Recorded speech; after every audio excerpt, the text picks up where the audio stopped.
ഈ ഇലക്ഷന് ശേഷമുണ്ടായ സംഭവങ്ങളൊക്കെ നമുക്കറിയാലോ. ഞാൻ അതിൻ്റെ വിവാദങ്ങളിലേക്കൊന്നും പോവില്ല. എങ്കിൽ പോലും ആളുകൾക്ക് ഇതെന്താണ് ഇങ്ങനെ പോകുന്നതെന്നൊക്കെ പലരും ചിന്തിക്കുന്ന ഒരു ചർച്ചകൾ സ്വാഭാവികമായിട്ട് UDF-ലുണ്ടായി. LDF പൊതുവെ ഇപ്പോൾ എക്സിറ്റ് പോളിന് എനിക്ക് തോന്നുന്നു ഏറ്റവും ഒടുവിൽ വന്ന ഒരു എക്സിറ്റ് പോളാണ് LDF-ന് കുറച്ചൊരു ആത്മവിശ്വാസം പകർന്നു നൽകിയിട്ടുണ്ടാവുക. അവർ പക്ഷേ നിലവിൽ ഞങ്ങൾ ഓക്കെയാണ്, ഞങ്ങൾ ജയിക്കുമെന്ന പ്രതീക്ഷ തന്നെയാണ്. പക്ഷേ ഈ എക്സിറ്റ് പോളുകളുടെ ഒരു രസതന്ത്രം, അതൊരു പൊളിറ്റിക്കൽ എൻ്റർടൈൻമെൻറ്റ് എന്ന നിലയിലാണോ അങ്ങ് കാണുന്നത്, അതോ കൃത്യമായ ജനവികാരം പ്രതിഫലിക്കുന്നതാകും എക്സിറ്റ് പോൾ എന്ന് കരുതുന്നുണ്ടോ?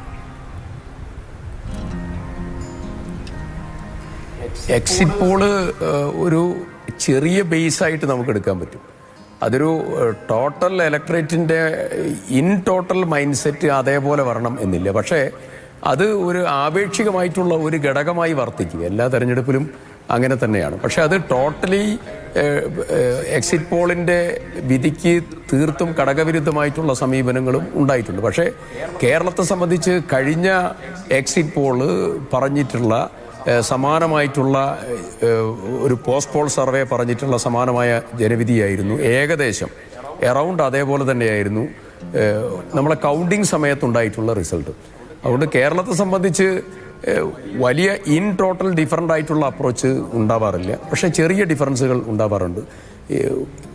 ബഹുഭൂരിപക്ഷം എക്സിറ്റ് പോളുകളും UDF-ന് അനുകൂലമായിട്ടുള്ള പറഞ്ഞിരിക്കുന്ന ആ ജനവിധി അതേപോലെ തന്നെ അതിനേക്കാൾ കുറച്ചുകൂടെ നല്ല രീതിയിൽ ആവർത്തിക്കും എന്നുള്ളതാണ് ഞങ്ങളുടെയൊക്കെ വലിയ ഫീൽഡിൽ. സ്ഥാനാർത്ഥി എന്ന രീതിയിൽ പോകുമ്പോൾ സ്ഥാനാർത്ഥിയോട് പോസിറ്റീവായിട്ടുള്ള അപ്രോച്ച് ഉണ്ടാവും. പക്ഷേ റയറായിട്ടുള്ള ഇൻസിഡൻറ്റുകളുണ്ട്.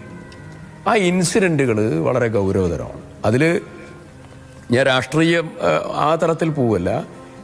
ഇടതുപക്ഷ പ്രവർത്തകന്മാർക്കും CPM പ്രവർത്തകന്മാർക്കും ഗവൺമെൻറ് എല്ലാവരുമല്ല ഞാൻ പറയുന്നത്, എല്ലാവരുമല്ല, പക്ഷേ ഒരു യഥാർത്ഥ കമ്മ്യൂണിസ്റ്റുകൾ എന്ന് പറയുന്ന ആളുകൾ അവരുടെ ഒരു സ്വത്വം രാഷ്ട്രീയം അതൊക്കെ വളരെ കൃത്യതയോടുകൂടി മുറുകെ പിടിച്ച് മുന്നോട്ട് പോകുന്ന ഒരു വിഭാഗത്തിന് ഈ ഭരണം മാറുന്നത് പാർട്ടിക്കും നല്ലതാണ് എന്ന് പറയുന്ന അനുഭവങ്ങൾ ഷെയർ ചെയ്യപ്പെട്ടതായിരിക്കുന്ന ഒരു തെരഞ്ഞെടുപ്പ് കൂടിയാണ്. അനുകൂലമായി ഇന്നലകളിൽ പ്രവർത്തിച്ചിരുന്ന കുറേ ഘടകങ്ങൾ ഇടതുപക്ഷ ഗവൺമെൻറ്റിനെതിരായി പ്രവർത്തിച്ച ഒരു സമയമാണ്.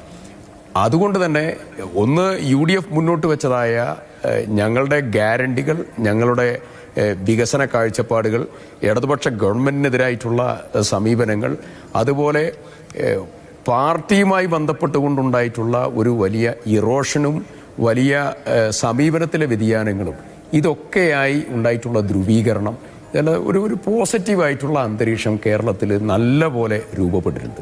ആ രൂപപ്പെട്ടതിൻ്റെ ഗുണം ഈ തെരഞ്ഞെടുപ്പിൽ UDF-ന് കൃത്യതയോടുകൂടി ഉണ്ടാകും എന്ന കാര്യത്തിൽ യാതൊരു തർക്കവുമില്ല.